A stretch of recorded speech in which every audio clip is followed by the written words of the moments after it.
Good morning. Hello, welcome. Welcome to One Church. For those of us in the room today, feel free to grab a coffee, grab a seat, and get settled in to the service. Big welcome to those watching on YouTube as well. Don't know how many of you are there, how many of you are watching on catch-up, but very big welcome, and you're very much part of our community as well. My name's Judith. I'm one of the members of One Church, and it is my privilege to give you a very warm welcome this morning. So today we have got a little plan. I don't know if it's coming up, Michelle. Let me do something. Play. Do I click play? Okay, that makes sense. Yay! So hopefully this is helpful to show you what our service is looking like today. We're starting with the welcome, Judith, and then we're going to have Mark and the band do some worship. We're going to be learning a little bit around prayer today. It's a new series, and Sam will be talking to us on the Shema. If you don't know what that is, today we will find out. I didn't know what it was until today either. Then we're going to have some more worship, and the children and young people will leave us. Leanne's going to come up and share some notices, and then we will learn some stuff on the Shema, and end with some songs. So hopefully that's helpful. Yes, to those of us who were at the weekend away last Saturday, last weekend, hope you've recovered on sleep. I was there, had a brilliant time, just peeling off the sunburn, so it was great. And part of our gathering there together was focusing on being present and being among with each other. And Leanne actually piped up at the end on the Sunday and was like, "Oh, I've got a little poem I wrote. It's not, not all that, but just something that pops into my head when I was traveling." And when she read it, the field went silent, and we were just all blessed, and not to build it up or anything, but it's a lovely poem. So we're going to start by listening to that, and then work into some worship today. So Leanne, if I could just invite you up to share your poem to lead us in. Thank you. This is called "The World is My Church." Where birdsong cuts through car exhausts, I will sing your praises. I will sing until my voice grows weak and I can praise you no more. Where dappled sun warms salt-worn cheeks, I will cast my eyes to you. I will cast my eyes skyward, though I know you are all around. Where siblings wound one another, I will beg you for healing. I will beg with every fibre, even if I'm not sure you hear. The world is my church.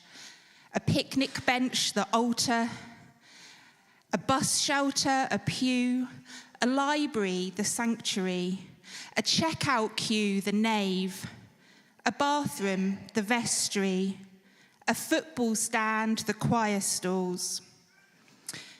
When tomato plants thrive on windowsills, I will thank you abundantly. I will thank you with my whole heart, for it is all I might offer in return. When sadness and anxiety is choking, I will cry out in pain. I will cry out to the one who feels that pain with me. When I dance at the ocean's edge, I will worship you. I will worship your almighty power, and the waves will proclaim your glory. The world is my church. A Sunday roast, the body, a cup of tea, the blood, a mother, the priest, a busker, the organist, a sandcastle, the offering, a shopping list, the intercessions. Where bread is torn and shared, I pray I will recognize you. I pray I will recognize you at work through me and kin and strangers. Where tiny shaking hands are held, I pray you wipe each tear. I pray you wipe away all fear, all anger, all shame. where we feel surrounded by darkness, I pray we hear your voice. I pray we hear you say, you are enough. Keep going, beloved. The world is my church. A food bank, the collection plate. A protest, the sermon. A high five, the peace. A whistled tune, a hymn, a bed bath, an anointing. A goodbye kiss, a benediction. The night sky, a vaulted dome, where the stars are saints and the earth reverberates with the sound of I love you, I love you, I love you.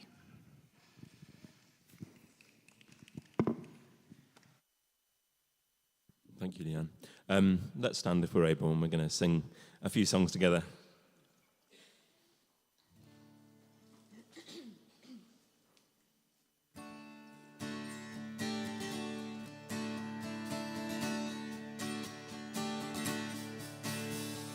Be thou my vision, O Lord of my heart, nor be all else to me save that thou art.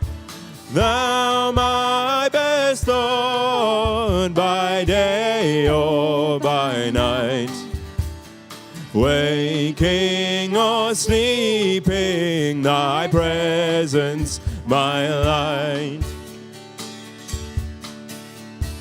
Be thou my wisdom, and thou my true word. Oh, I ever with thee, and thou with me, Lord. Thou my true Father, and I thy true Son. Thou in me dwelling, and I with thee one.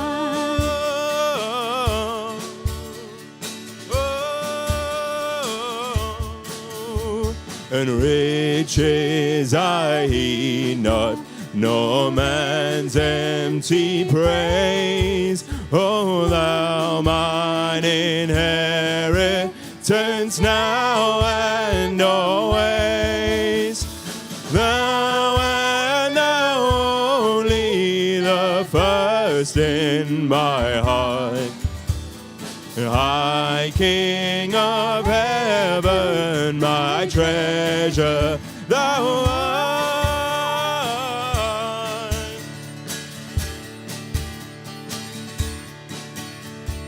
High King of heaven, my victory won.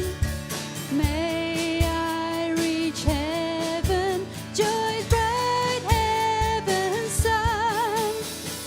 Heart of my own heart, whatever before, Still be my vision, O ruler of all.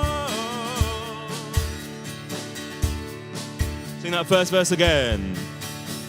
And be thou my vision, O Lord of my heart, nor be all else to me save that thou art. Thou my best Lord, by day or by night, waking or sleeping, thy presence my light. Thou my best Lord, by day or by night, waking or sleeping, thy presence my light.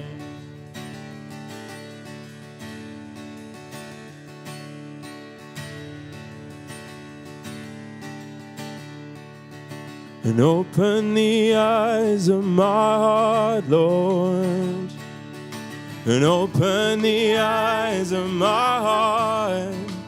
I want to see you. I want to see you. And open the eyes of my heart, Lord. Open the eyes of my heart. I want to see you. I want to see you. To see you high and lifted up, and shining in the light of your glory, and pour out your power and love as we sing, holy, holy, holy. Open the eyes of my heart, Lord. Open the eyes of my heart. I want to see you. I want to see you. Open the eyes of my heart, Lord. Open the eyes of my heart. Oh, I want to see you. and I want to see you. To see you high and lifted up, and shining in the light of your glory, and pour out your power and love as we sing, holy, holy, holy. To see you high and lifted up, and shining in the light of your glory, and pour out your power and love as we sing, holy, holy, holy. Holy, holy, holy. Holy, holy, holy. Holy, holy, holy. I want to see you. Holy, holy, holy. Hosanna, Lord.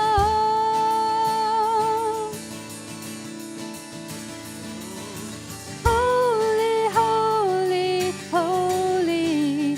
I want to see you. Holy, holy, holy. Hosanna, Lord.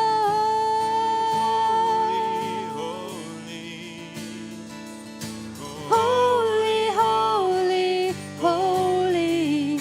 I want to see you. Holy, holy, holy.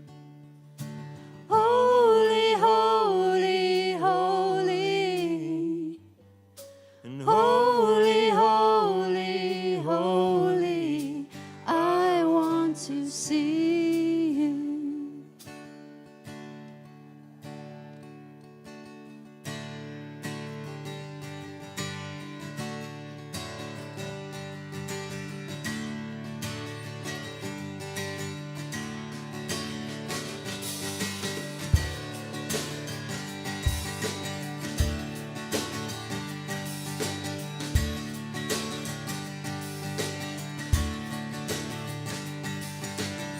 and I open up to you. This love that makes me new. And oh, may my heart receive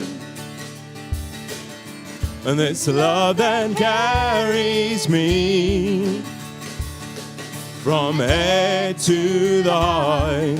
You take me on a journey of letting go and getting lost in you. From head to the heart, you take me on a journey of letting go and getting lost in you.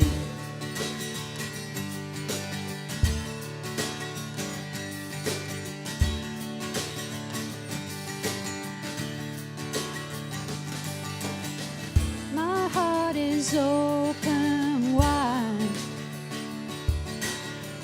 I will receive your light.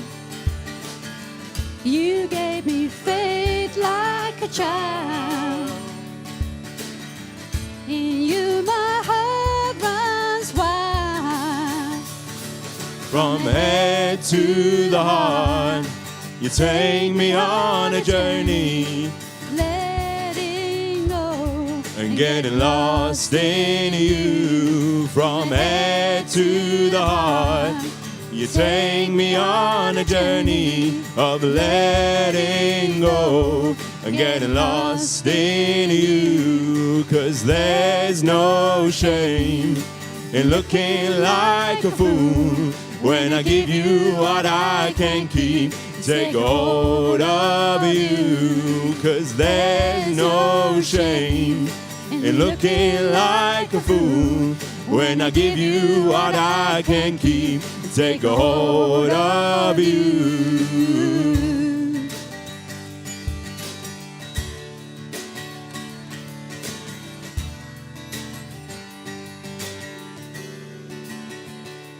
more than words, more than good ideas.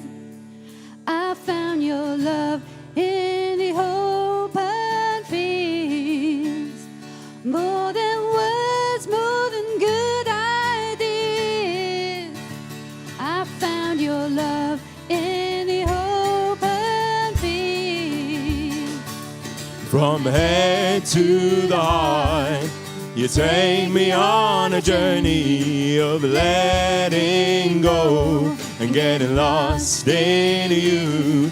From head to the heart, you take me on a journey of letting go and getting lost in you. And there's no shame in looking like a fool when I give you what I can keep. Take hold of you. And there's no shame in looking like a fool when I give you what I can keep. Take hold of you.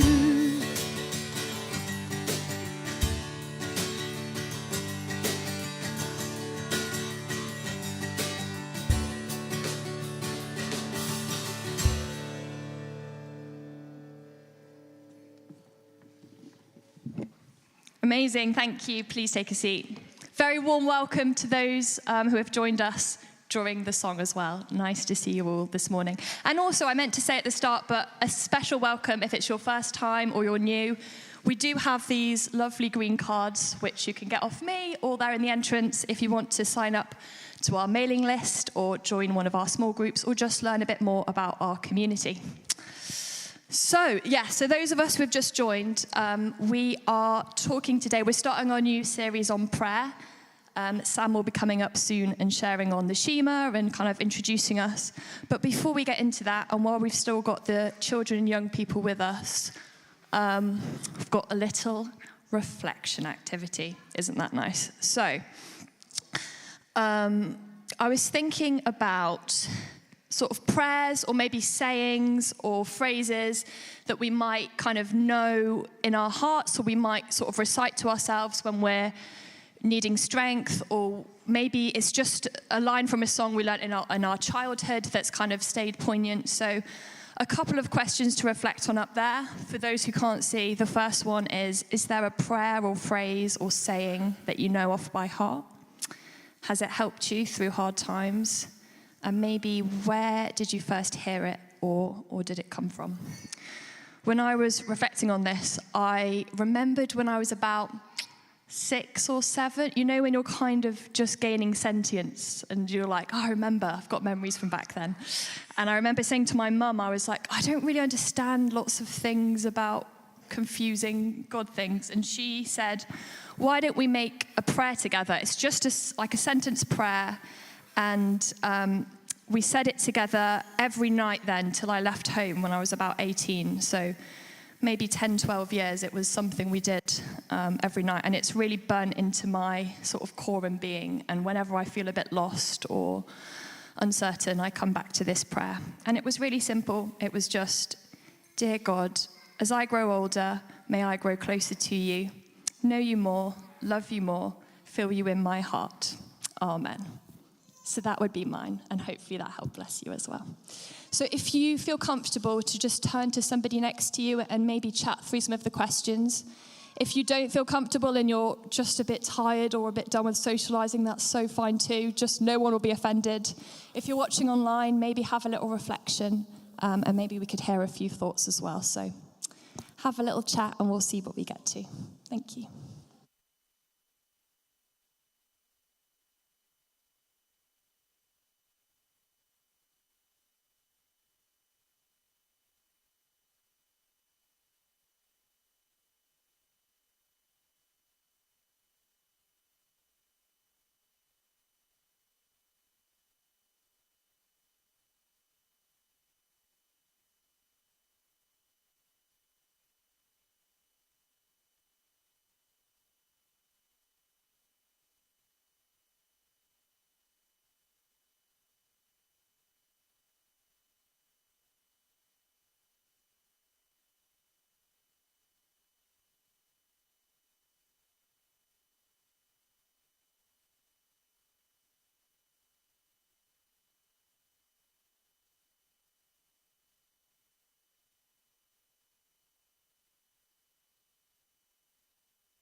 Amazing.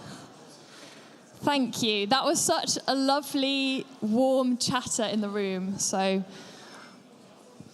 I don't know if we were talking about the questions or if we were just having a chat, but God is with us in all of it. So I think it doesn't really matter too much. But we've got a couple of minutes. Did anyone have anything they wanted to share that sort of came up and popped into their head? No pressure if not. Did anyone have a good chat and learn something about the person next to them? Great. That's good then. Then we've done well. I think that's brilliant. Cool. In which case, it is time for the children and young people to go out to their activities. So if you make your way out this door, children and then youth. Anton is here. He's back. So yeah. So we're all doing well. And then I will invite Leanne up to do some notices. But yeah, any children and young people, please feel free to come down.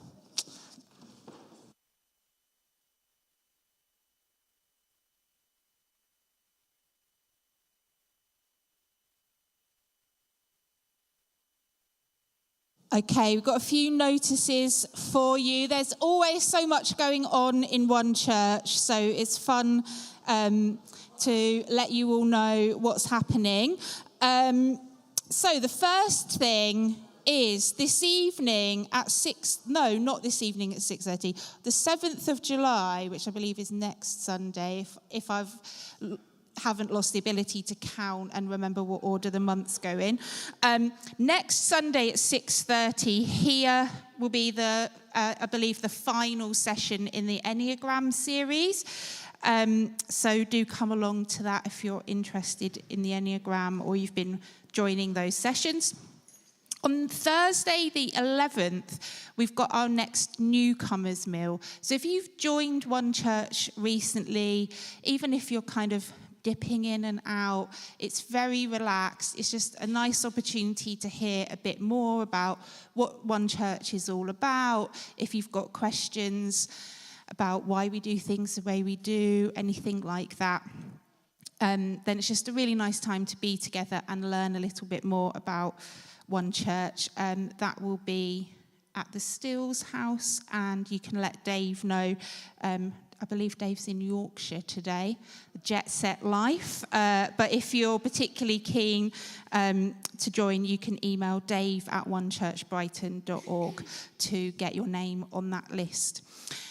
Now, we are part of a group called Citizens Brighton and Hove. So it's all different community groups, different faith communities, all different community organisations that partner together on a range of issues, talking about what is important to people in Brighton and Hove and what issues do we want to make change on. And currently there is a petition going around to Brighton and Hove City Council about housing, particularly about holding developers accountable to the community and affordable homes pledges that they are supposed to make when they start a new development, and are very prone to wiggling their way out of and finding loopholes around. So we really want to start holding developers accountable and making sure that they're meeting those pledges around affordable homes and community assets that they're supposed to be building. So there is a slide here.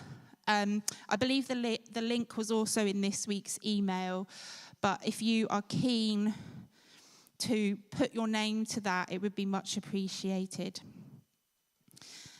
Now, a few weeks' time, somehow, we're already halfway through the year, and it's going to be the summer holidays very soon, which means that we will be running our Chomp sessions across the city, feeding families, spending time with them, making sure that people who might find stretching the budget through the holidays a bit of a challenge, making sure that there are things for the kids to do and everyone can get a nice hot meal. As you may know, this year those sessions are more volunteer-led than they have been previously. So it's really important that as a community we come together, if we can, It's weekday lunchtimes. That's not a time that everyone's available to volunteer. But if that is a time where you are available to volunteer, then please think about volunteering for CHOMP. There's an email address, chomp@onechurchbrighton.org. So if that's something that you might want to get involved in, you don't really need any previous experience. It's always really good fun doing some crafts, playing games, eating together. So if you're available, even if it's just once over the 6 weeks holidays, it really would make a big difference.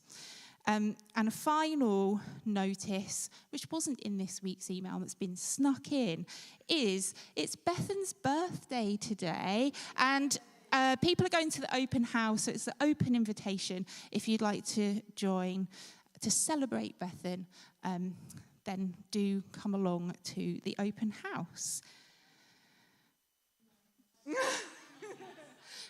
I think that's a stretch too far. No, we'll just give a cheers. We'll just give a cheers at the open house later. Okay, Judith's going to tell us what's coming next because I have no idea. Yeah, sorry, I should have said. Next, we're going to do some more songs. So thank you, Mark and the band. Ali was all prepared to sing to you, Beth. I was going to sing the Stevie Wonder version, which is much better. Should we sing that? Go on. Happy birthday to ya. Happy birthday to ya. Happy birthday to ya. Happy birthday to ya. Happy birthday. Happy birthday. There you go.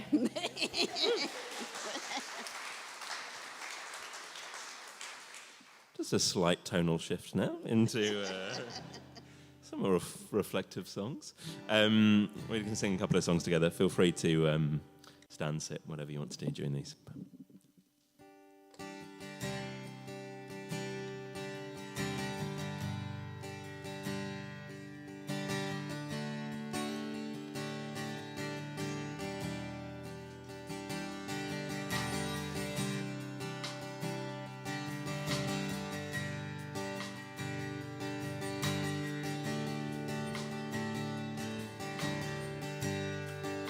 And who is Lord but our Lord? And who is God? Only God. And you are the highest. And you are most good. And matchless is your love. Our praise will rise above. Your peace like a river floods over us.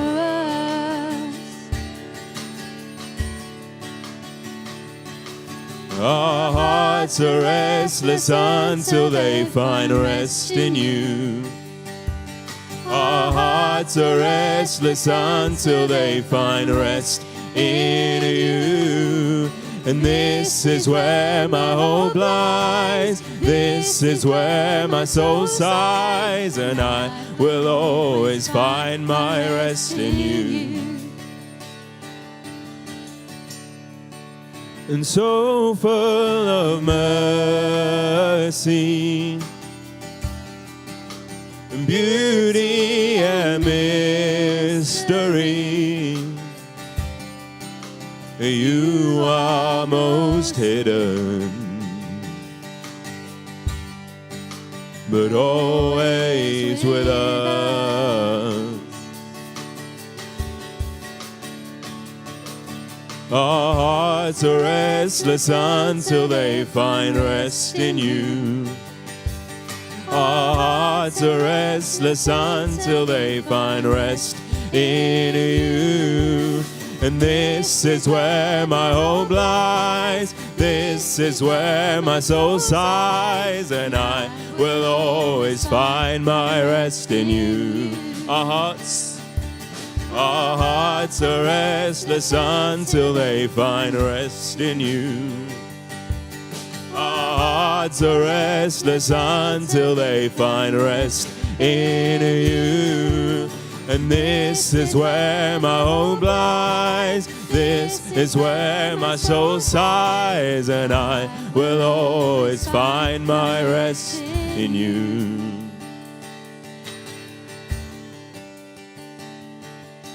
And you cannot change, yet you change everything. And you cannot change, yet you change everything. And you cannot change, yet you change everything. And you cannot change, yet you change everything.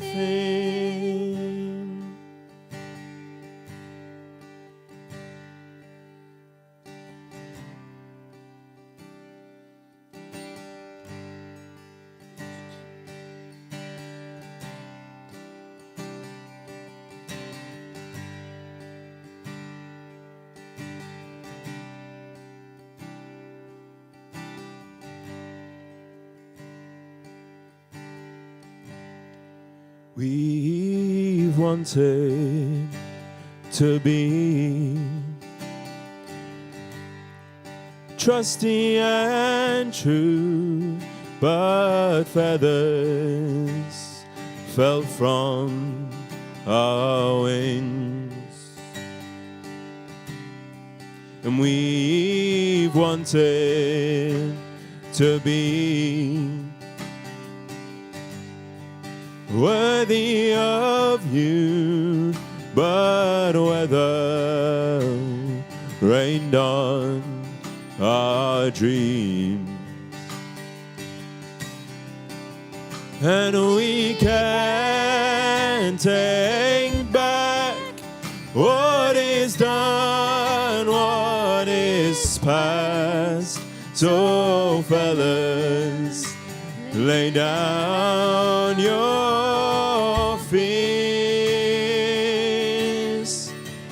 'cause we can't take back what is done, what is past. So let us start from here.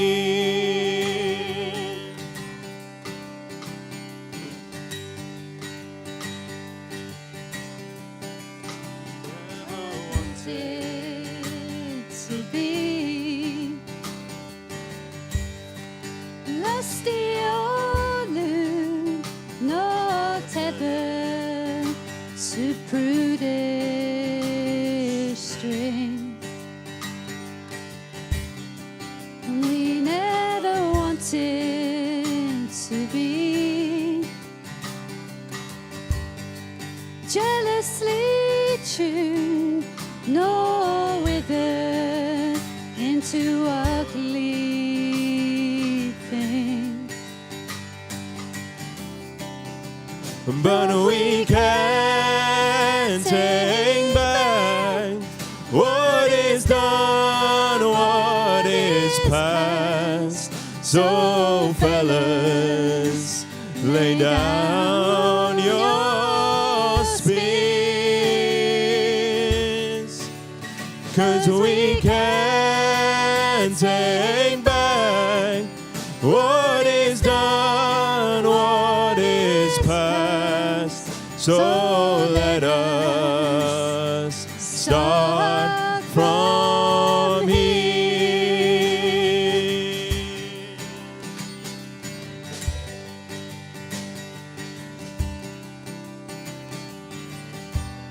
And if all that you are is not all you desire, then come along. Come with fear, come with love, come however you are. Just come alone. Come with friends, come with foes, come however you are. Just come alone. Come with me, then let go. Come however you are. Just come alone, and come so carefully close. Don't come however you are. Just come along. Come with me, arrows and songs. Come however you are. Just come along.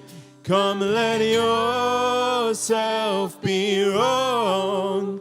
Come however you are. Just come along. Come, let yourself be wrong. Come however you are. Just come.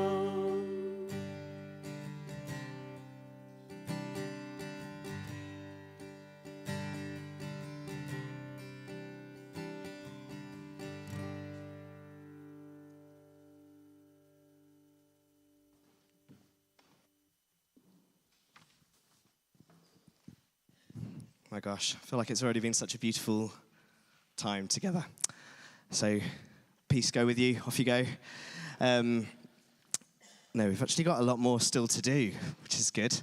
And I feel really excited about this morning, and I feel really excited about these few weeks we've got together.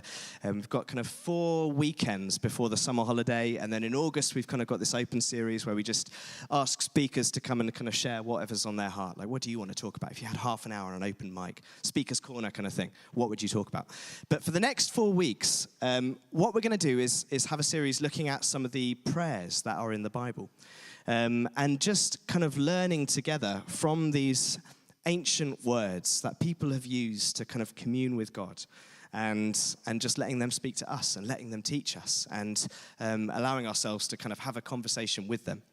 And already I feel like there's so much, again, in this service that's felt like just the richness of prayer, like the way that we've sung, like Leanne's poem, like even just the way that we've been together and this kind of welcoming space. I love it. It feels like prayer. And that's the brilliant thing is that as we're having this series on prayer, what we're not doing is saying, here are 4 ways that you need to pray verbally to commune with God. What we're instead doing is kind of thinking like, prayer is like, prayer. When I started saying that, this song that I learned when I was like 4 just came into my head, which maybe if you were around as a kid the same time I was. Okay, can I do this? Just humor me.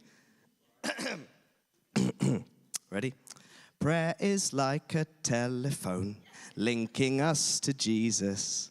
Prayer is like a telephone so we can talk to him. Anyway, that's what my mind did when I said prayer is like. Ironically, that's kind of not what we're doing. But the reality is prayer for all of us will look a whole bunch of different ways.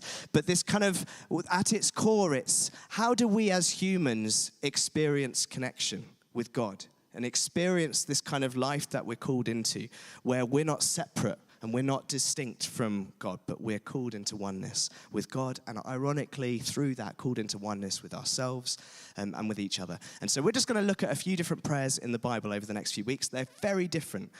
Today's is something that actually wasn't written as a prayer. It was written as one of the kind of commandments in the book of Deuteronomy, but has kind of become a core part of prayer in the life of millions of Jewish people around the world over the centuries who pray this prayer every morning and every night. But in another week, it might look like the prayer that we're doing, that we're reading together, is a prayer of lament, a prayer of sorrow, a prayer of really throwing your guts at God and saying, what the hell is going on, God?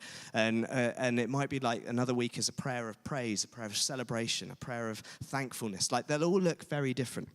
But really, these are tools for us to explore. What does prayer look like for you? And how does growing in prayer look like for us as a community? I feel like often, sometimes it doesn't feel like we necessarily know what to do with prayer. Like, how do you pray in a community like this with so many of us who come with such different experiences from our week, some holding incredible sorrow, some holding incredible joy and celebration? How do we find our voice of prayer together with faith and doubt and with life and death and all this kind of stuff in the mix? How do we find that? But also as individuals, what does growing in prayer look like? So we're going to look at these 4 kind of passages. But the other thing we're going to do is we're going to hear from a few people. And we've basically kind of thought through like who's in this church, and we kind of picked 4 people who we noticed have the biggest halos. And walk around, obviously just experience divine communion all day, every day, and have no further to grow in their spiritual walk because they've achieved enlightenment. And Dawn hates me at the moment.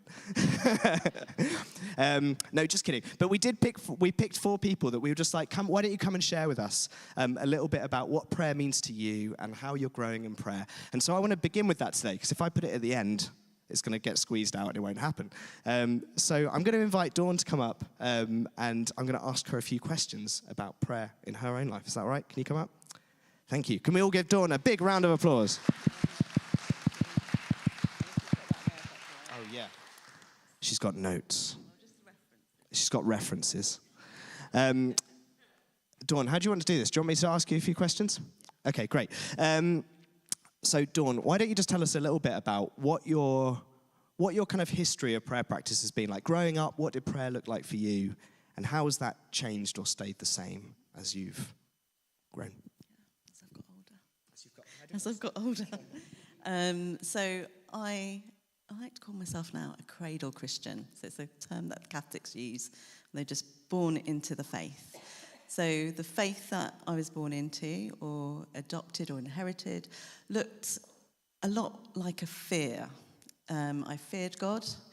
I wanted to please God. And that was driven because I was a little bit in fear of God. From a young age, I was just this aware that I can't do anything that God will be upset about. So that was where I did pray, because I wanted to tell God all the things that were wrong and that I'm really, really sorry all the time. But I think that was my childhood faith, and then growing up and growing older and recognizing how God shows up. God always shows up in love, and it has to feel like love, and it has to feel like something that feels true and something that feels beautiful. And that can look so different for everybody. And so then that kind of changed the way I prayed and the way then in being with God. And it felt like it needed to be like a breath by breath, moment by moment. And this sense of just slowing down through the day. I do like to start in the mornings, just because I'm better in the mornings. I'm rubbish at the end of the day. But I do this thing called the examine at the end of the day. I'm Ignatian trained. So it's an Ignatian spirituality thing where you just reflect on your day. And it's this sense of, if God is a God of love, which God claims, God is love. What a wonderful claim about yourself. I can trust that love, and I can have confidence in that love. So I kind of measure my whole day on that, in that breath by breath moment. How generous was I with love in this moment? Where did I withhold love in this moment? And it's not like it doesn't feel like it's ever judgment, but it feels like a sense of this dance, this movement, and referring to Leanne's poem, this sense of recognition of God in the everyday, God in those moments that we might feel struggle with, but actually God showing up in those moments. So prayer's kind of changed into a more loving practice, and a practice that comes out of wanting to be in that sense of oneness and union, and recognizing God in everybody, and even in ourselves, even in the uncomfortable things. That's stunning. In terms of, so you mentioned you're Ignatian trained. Whoa. But like, when you were kind of looking around at like what faith practices work for me, resonate for me, what was that journey like? Did you find some things that you're like, I can see this works for someone else, but it doesn't click for me? How did you find like, this is going to be my practice, my form of prayer and practice? Yeah, I think it's so important to be, find something that feels like you. I think to be fully you, and we're all different. And I think formulas that don't work for me is when I get told what to do. Do this and do it like this. That is actually okay. But so, like for example, the Bible in a year, this is not to do with prayer, but it's that kind of resistance reaction I've got to it, which is it's very formula. Sit, read this every day, and then if you miss it, you have to really catch up with it. And it felt like a catch up the whole time. And I think for me, prayer had to feel like it was more myself. So it looks different, and I give it the room to look different, and trust that in the seasons. But it's that sense of, I think, what feels regular. And so what feels good for me is to start in the mornings and then just think of it, what I'm carrying through the day, rather than it feeling like I have to do it. So anything that feels like I have to do it makes me feel like a resistance. And I think the practices that I feel drawn to feel contemplative, and from the Catholic tradition, which, going back to that Ignatian trained thing, I did do a 3-year training in London, and the first thing I said in year 1 to predominantly Catholics was, I was told that they weren't really proper Christians. They were all very gracious and loving towards me. And just smiled, and that whole welcoming you, the whole self of dawn. But it's the sense of actually and then started obviously years ago being drawn to it, but not, questioning it, because I was told that. And so having that space to enjoy their traditions, and so just learning it from Father Thomas Keating, and he teaches a centering prayer, and that really helped me, that resonated with me, and the breath prayer as well, just doing breath. I used to resist the Jesus prayer, because I used to leave out the sinner bit, because it just felt really, dogmatic and horrible, and there I am being vile again. But then actually, as I started to think about God as love, and God is love, it made me feel okay with calling myself that, because actually all it is how did I lean towards love, or did I lean away from love? So it made it easy to do that prayer, and I use that actually as my daily mantra through the day. Ignatian trained people tend to do like 5 periods of prayer practice when they're training, and that was centered around the Jesus prayer, because it was a way of coming back into that, rather than getting drifting off and coming up with your own things. So yeah. So I mean, you've kind of answered this a bit, but if people are like, I want to discover something of this kind of world of prayer, this kind of contemplative tradition, but I don't know, like, what do I Google? How do I begin to find things? Are there kind of some simple kind of like, start here, do this, just practice this each day? Kind of like, are there any things that you would recommend as kind of starting points to try out for people to try and kind of find themselves in this rhythm? Yeah. Again, it's what you feel comfortable, this sense of this bringing your whole self to God, that integrated self. And it also being a place of silence. I think silence helps me, but it might not help you. Somebody I see in spiritual accompaniment, is going through ordination and has ADHD, can't stand being silent. So she, their practice looks really different. So it's finding something that you feel works for you, and there's like different websites, different apps, but I kind of think just start with your gut, your intuition, and that sense of who God is for you and who you are for God. And then I think other things do follow, like, you can go on different websites. There's, CAC's got great resources, Thomas Keating's got great resources, and there's breath prayers you can look up. I use a simple breath prayer, which is, God is here, God is love. And I just kind of repeat that through the day. God is here, God is love. I've got a thing about the here and the now and this sense of presence, and God being kind of new and being born into this present moment. So I love that for me, but it could look really different for you, and you might find, like I find using bits of the Bible a little bit out of context though, Sam.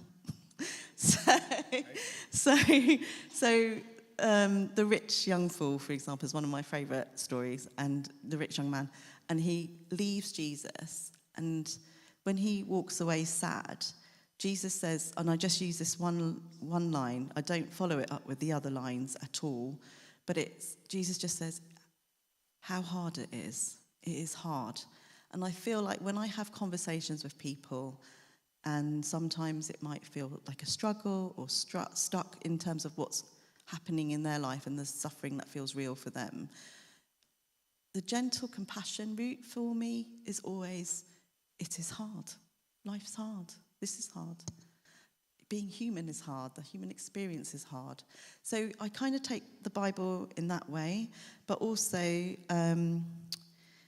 the elder son in the lost son story, or prodigal son, when he does get really angry, like, and I love that, because you're allowed to be angry, and you're allowed to have the inner swears we were talking about earlier.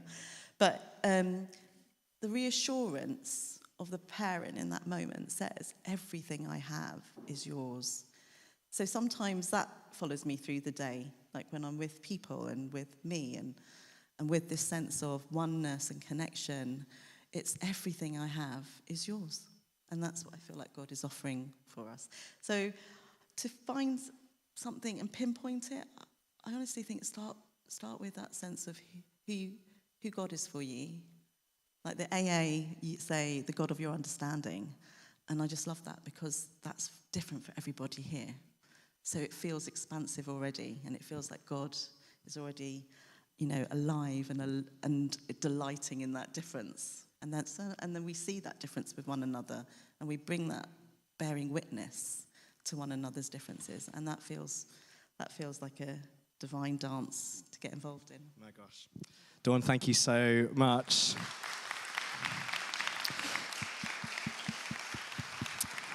I mean, definitely go grab Dawn. Dawn, I'll get some of those links off you, and then we'll pop them in the look this week. So if you kind of want to follow up on any of this stuff. I've actually printed a bunch of Jesus prayers randomly. Not that randomly. But you can take one of those away, but don't grab them yet. Okay, let's chat through this little passage. So the thing that we are going to read now is from Deuteronomy 6, and it's a part of kind of Moses' last sermon to the people of Israel, which basically forms the book of Deuteronomy. But these words become, for Jewish people from really early on, like by Jesus' time, this was already true, like the core moment of biblical revelation. Like if it's about anything, it's about this. And it became this prayer called the Shema, because the first word in this passage is Shema here. And Jewish people repeat it every morning and every evening. Actually, there's more to it than this, but we're just going to look at this core portion. And I think I'd like us to read it together. Oh, there's that link one more. But don't do it yet. Listen to me now. Here. Okay, can we read this together? Okay. Hear, O Israel, the Lord is our God, the Lord alone. You shall love the Lord your God with all your heart and with all your soul and with all your might. Keep these words that I'm commanding you today in your heart. Recite them to your children and talk about them when you are at home and when you are away, when you lie down and when you rise. Bind them as a sign on your hand. Fix them as an emblem on your forehead, and write them on the doorposts of your house and on your gates. I'm just going to talk about that first section of that. And I've slightly tweaked the translation in this bit. Because there's some differences of ways of translating this stuff. But I want to talk through this actually fairly quickly and just kind of highlight a few words. Because in this prayer that is repeated twice daily, I think there's a few really core invitations that say something to me about what the nature of prayer is, about what the purpose of prayer is. Not that then you have to take this away and own it as your thing, but I think all prayer should do these kind of few little things. The first one is in that first word, hear. Hear. This begins with this Hebrew word, Shema, which means listen or hear. But it kind of is evoking more than just your ears. It's kind of pay attention, wake up, come alive to this. It's actually where my name comes from. Samuel means heard by God or God hears. Shemu El. Shema El. So there you go. I've got a pretty holy name. Thanks, Mum and Dad. So Shema. And I think so much of prayer, a massive part of the point of prayer, is how does prayer wake us up? How does prayer help us to pay attention and to listen and to have our ears open? Again, I think some ways that I can slip into with prayer is that prayer is me kind of downloading a set of kind of pre-conscious thoughts just onto God. So like, God, I need this. God, I want this. God, sort this out. Come on, God, fix this. And I can actually stay quite closed in prayer, like quite bound up in prayer. But there's an invitation within prayer to allow yourself to open up and to be open to mystery and to be open to what will happen. There's a great 20th century Jewish mystic theologian called Abraham Joshua Heschel, who one of the few people I quote all the time, blah, blah, blah. Get over it, he's great. And he did this 1950s talk where he was kind of speaking to a bunch of rabbis. And he was saying, guys, we have lost the point of prayer in our synagogues. And I'm not saying that to like beat down on the synagogues. I think the words that he spoke are true of so much of my life and so much of our lives today. And he says this, he says, our services are conducted with pomp and precision. The rendition of the liturgy is smooth. Everything is present, decorum, voice, ceremony. But one thing is missing, life. One knows in advance what will ensue. There will be no surprises, no adventure of the soul. There will be no sudden burst of devotion. Nothing's going to happen to the soul. Nothing unpredictable must happen to the person who prays. He's saying this is a negative rather than like nothing unpredictable should happen to them. He will attain no insight into the words he reads. He will attain no new perspective for the life he lives. Our motto is monotony. And as I read that, I feel like, oh yeah, that can so often be prayer for me. But the challenge of prayer is to do the opposite. How do we come into prayer and allow prayer to burst our hearts open, to bring our full selves to it and allow ourselves to be open to the reality of God within it? Henri Nouwen talked about it like this. He said, the discipline of prayer is the intentional, concentrated and regular effort to create space for God. Everything and everyone around us wants to fill up every bit of space in our lives and so make us not only occupied people, but preoccupied people as well. And when we permit the world to pack our minds and hearts with countless things to look at, listen to and read about, and countless people to visit, write to, talk to, worry about, how do we focus? A life without a quiet center easily becomes delusional. What he's saying is this. If prayer isn't about bursting us open, isn't about waking us up, we can just live in illusions and delusions about ourselves, about those around us. We can live just with the kind of whatever's put on us by the world around us and by our pressures just all the time. That becomes what dominates. And prayer is an invitation. Shema, listen, wake up. There's another reality at play that we can miss if we are preoccupied in the world. Can you take a moment to be open to something different? Can you take a moment to be present to yourself? Present, if it will be, to your inner swears. I love that phrase. But present also to God. I found out this week that the word Buddha just means the awoken one. And I love that. I love that idea that it's somehow in the enlightened life is a process of waking up, as if we're in sleep most of the time and we're called to be awake. Shema, Israel. And then the next phrase, I'm going to skip forward. The next phrase, hear, O Israel. So after the Shema moment, the listen moment, the next phrase, the Lord our God. Now, the Lord is actually a translation of the divine name in Hebrew, which you can't speak. And kind of that's like you don't want to say the name of God. And then it's the Lord, which again, I just don't like the word Lord. I feel like it comes with so many negative connotations, particularly thanks to like hundreds of years of feudalism in our country. Like Lord is all one thing that I don't think God wants anything to do with. But as a term of respect, it's there. That's what it kind of means. It's a term of respect. But anyway, ignore that. But there's these two words, Adonai, the Lord, and then Eloheinu, our God. And I think those words kind of point to two things about prayer that basically are, prayer is about us waking up to God and to more of the reality of God. And you get these, I want you to kind of think of the word the Lord and the word our God as kind of two different ends of a spectrum.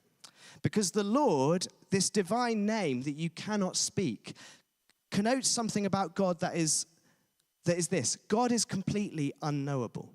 Like the more you journey into God, the more you journey into mystery. The more we learn about God, the more we learn that we don't know about God. The point of kind of journeying into God isn't that we have God sussed. It's that we realize that God is this endless mystery that we can never fathom. And that's why I think that's a part of the reason why Jewish people don't say the name of God. Because when I say someone's name, I'm kind of implying, even in a slight way, that I kind of know them. Does that make sense? That I kind of own a bit of who they are. I understand them, I get them. And so I can kind of use their name. But by not saying the name, you're saying, I'm absolutely powerless to this God. This God is so far beyond what I expect, what I think. And a part of prayer is journeying further, not into just knowing God better, but into not knowing God better. Into God being a mystery better. The flip side to that, of journeying into that mystery, is this next word, Eloheinu, our God. This Lord, this mystery, is also our God. Is paradoxically present to us, is immanent to us, is closer to us than our breath, dearer to us than our nearest friend. Like there's this, do you get that? Isn't that beautiful kind of thing to hold both? There's this transcendence to God and this immanence that kind of is beautifully reflected across all the great mystic traditions, actually. Like even if you look into Sufism within Islam, as you know, quite Sufism in Islam, and you get these concept of tanzi and tashbih. And tanzi is God is unknowable, unfathomable, beyond anything that your mind can conceive. Any word that you can come up with for God is infinitely wrong compared to the reality of God. And tashbih is God is closer to you than your breath. God is immanent, God is present, God is with us. The Lord, our God. Isn't that cool? You could just read past that and not notice that as a part of this phrase. But imagine what doing that every day does. Of inviting this Adonai and this Eloheinu, this unknowable and this knowable God. And how that strengthens and moves us on in prayer. It happens all the time in the life of Jesus, where he's with his disciples and they know him intimately and they're growing in knowledge of him intimately. And yet all the time there's these moments where they're like, who the jiggins is this? Like he calms the storm and they're like, well, this is surprising. Like he's totally out of our frame of reference. And Jesus keeps being intimate with them and keeps being completely out of our frame of reference. And I want a God who is like that. I want a God who is intimate and close to me and present to me. And I want a God that I can't understand, that is beyond my understanding all the time. The Lord, our God. Next phrase, the Lord is one. This is such a beautiful phrase, and it has kind of some layers of meaning. The first one is that often you'll find this translated in your Bibles as the Lord alone. And what that means is the Lord is your God, the Lord alone, don't have any other gods, right? And in the context of Deuteronomy, I think that probably is a really legit part of the meaning. Like, if this God is your God, don't take an idol to also be your God. Don't take a God that can't save you, that can't bring you out of Egypt, that can't rescue you, and have that as your God as well. What's the point? Have this God and this God alone as your God. And so praying this every day, you center yourself on this one source, this one life. But the word in Hebrew here is the word echad. And it doesn't just mean alone, it means one. It's just the number one. So the Lord, one. And as kind of Jewish thinkers and scholars and prayers have been mulling this over for centuries, they've kind of gone down through the levels of meaning of what this one might mean. And so there's this kind of surface level of God alone. Okay, that's kind of stage one, step one. Well done. You've only got one God. Congratulations. What does it mean for God to be one? For God to not be duplicitous? For God to not have multiple kind of different personalities that God switches between? For God to be in some sense one in God's self? For God to be like this holy singularity? For God to be this kind of center, this oneness? And then, but then, it feels like, okay, maybe it's not even quite enough to say, oh, very good, God is not duplicitous. Because what you're kind of saying there is there's a higher value than God, which is singularity, but God kind of attains to that. Does that make sense? It's okay to say no, sorry. I was like, how do I explain this bit? Really, I should have got Mika to come and explain it, but I'm going to try and do it. But there's this, so God isn't just a God alone. God is in God's self, oneness. The next layer down from that is this Adonai Echad isn't just one in God's self. It's the oneness. God is the oneness that is the heart of all that is. This is the oneness that holds all other things together. It's the oneness that's at the heart of the universe. It's the oneness from which we understand oneness. It's the oneness that somehow God is altogether completely separate from me, and yet I'm found in this oneness. I'm caught up into this oneness. And not just me, but you are as well, and the world and this building and the whole cosmos is caught up inside the oneness of God, not outside of it. We don't exist outside of God. We exist inside this oneness of God. A guy called Aryeh Kaplan put it like this. Here we are saying that no matter how many different ways we experience the divine, they are all one, and they all have one source. We recognize that there is a basic oneness in the universe and beyond. And in our search for the transcendental, it's precisely this oneness that we are seeking. We see in God the most absolute unity imaginable, the oneness that unifies all creation. The more we realize this, the more we begin to see that on an ultimate level, there is no plurality, that we are also one with God. When saying the word one, echad, in the Shema, we can realize this in a deep sense. Oh man, I absolutely love that. So first thing I think prayer should do is prayer should wake us up. Prayer should be an activity that opens us up, that does not leave us as we were, that changes us. Second thing, prayer should be an activity that moves us into the mystery and unity and beauty and presence of God. These could look like so many different things. But thirdly, just to skip over, I was actually going to quote Mika, but I don't have time. Sorry, Mika. It's very helpful this week, emailing me about the Shema.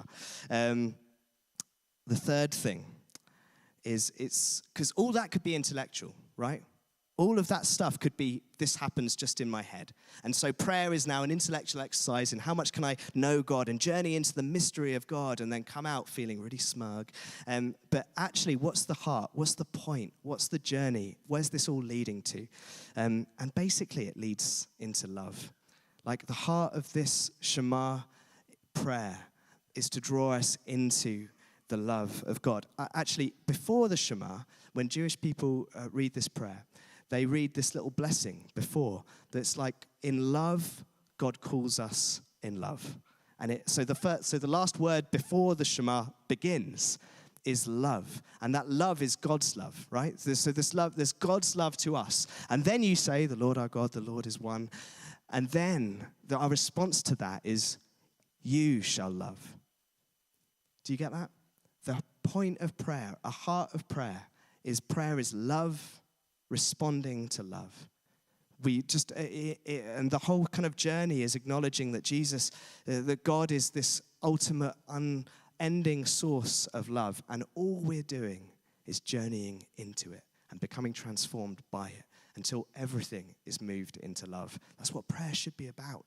Prayer should not be about us kind of becoming more right. It should not be about us becoming more smug, being the one who prays. It's certainly not about earning anything from God. Like, if you forget that God's love comes first, prayer is then about us doing something to which we hope God will respond.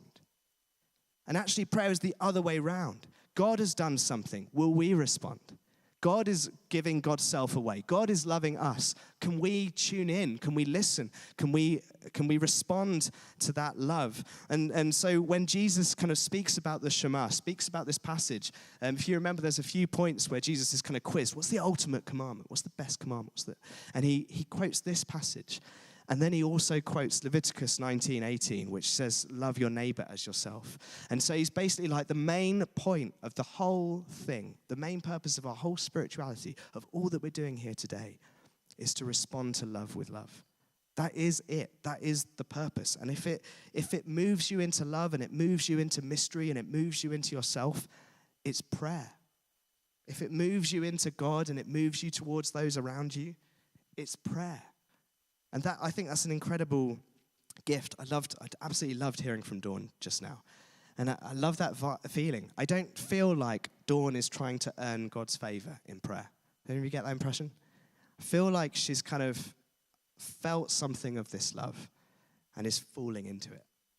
That's the whole point. Or like that bit at the end of Leanne's poem earlier. There's this beautiful resounding across I can't remember the exact phrase, but this sound resounding across the universe. I love you, I love you, I love you. And as I was thinking about this week, I was like, I don't even know who's saying that at that point in the poem. Is that God saying, I love you, I love you, I love you? Is it creation responding, I love you, I love you, I love you? Is it me saying, I love you, I love you, I love you? I don't know if that ambiguity is intentional or if I just heard it. But I love that thought, that the whole point is this call and response of love. If it doesn't move us into love, it's not prayer. Like, it's something else, but it's not what we're called to do in prayer. And so what we get here is just these few words, and we could talk for so much longer about this, but just these few words that you could read and not notice. Or we can allow them to kind of work on us.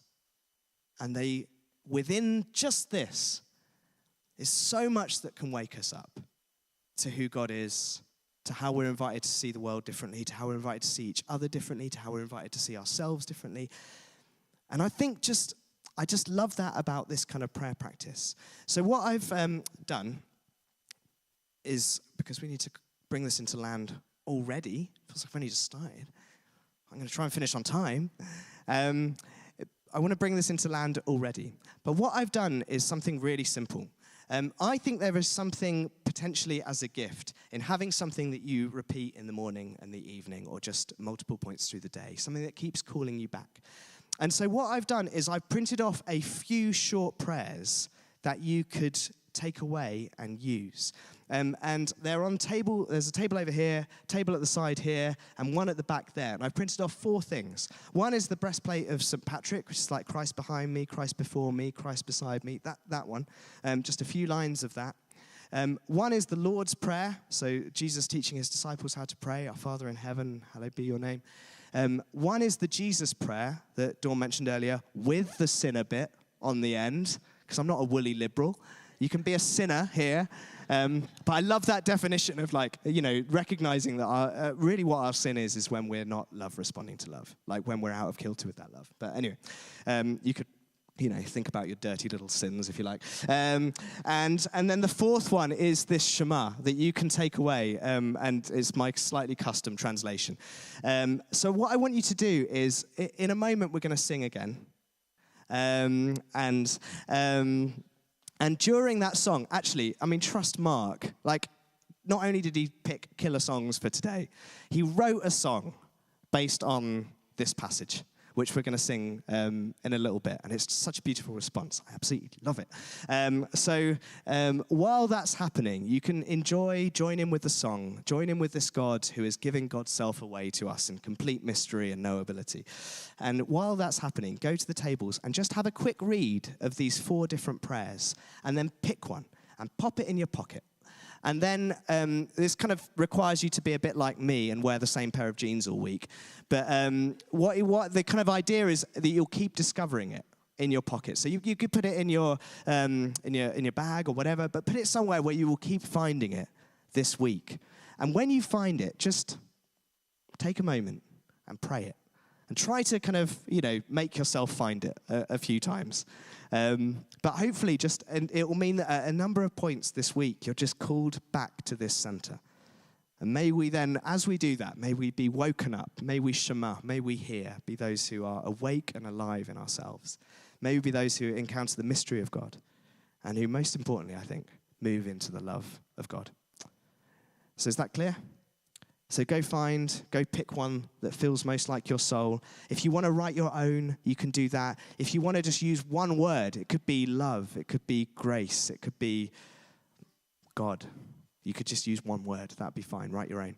But go and pick one of these prayers and let's sing together and respond in that way. Thank you.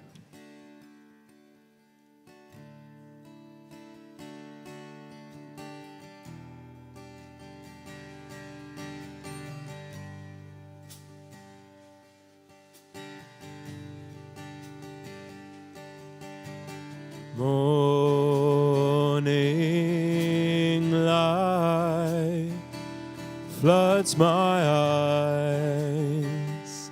Adonai, I see your beauty in everything. Adonai, I sing.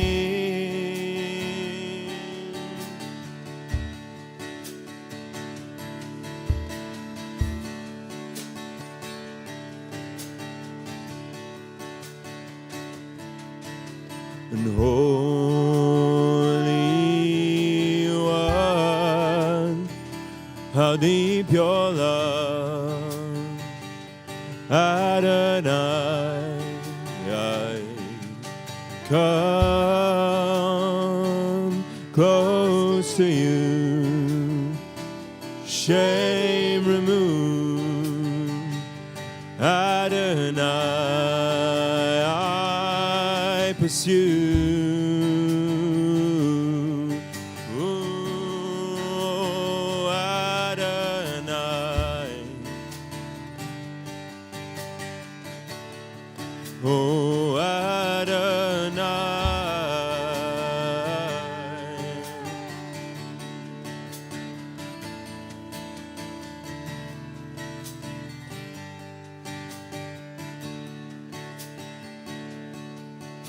And first and last, future and past, Adonai, I ask, deliver me, your word redeems, Adonai.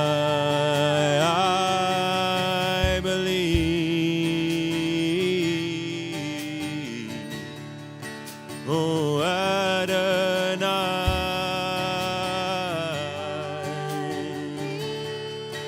Oh, Adonai.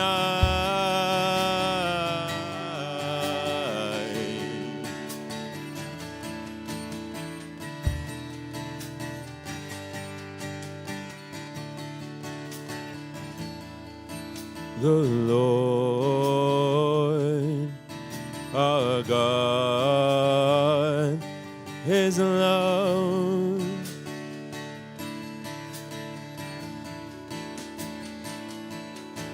The Lord our God is love, is love. The Lord our God is love, is love. And I will praise you, Adonai, until my days are done.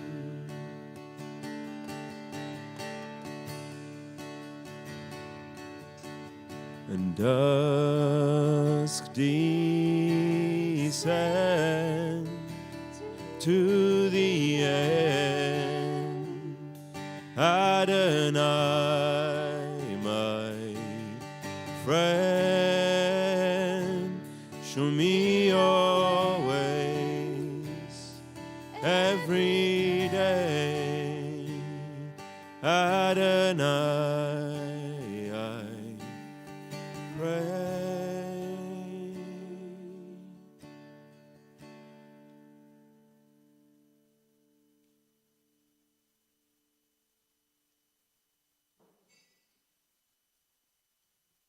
Thank you. Thank you all for being here today. I hope the time together has blessed you. It's definitely blessed me. It's been so nice to hear from like Mark's song and Ali singing and Dawn's interview and Sam's reflections and Leanne's poem. And part of what makes this all so special is that it's something we do together and not just alone in our silos. So thank you all for being here. I've learned that it's not called Shema, it's called Shema. So thank you, Sam. I've been butchering it all week. Yes, and I will just share the QR code. So we'll keep that up at the end if you've got a moment to sign the petition. If you've got children or young people, please don't forget to collect them. And as well, if you are new and would like to know any more, please come and say hello. It'd be lovely to meet you. Thank you. Have a lovely week and take care.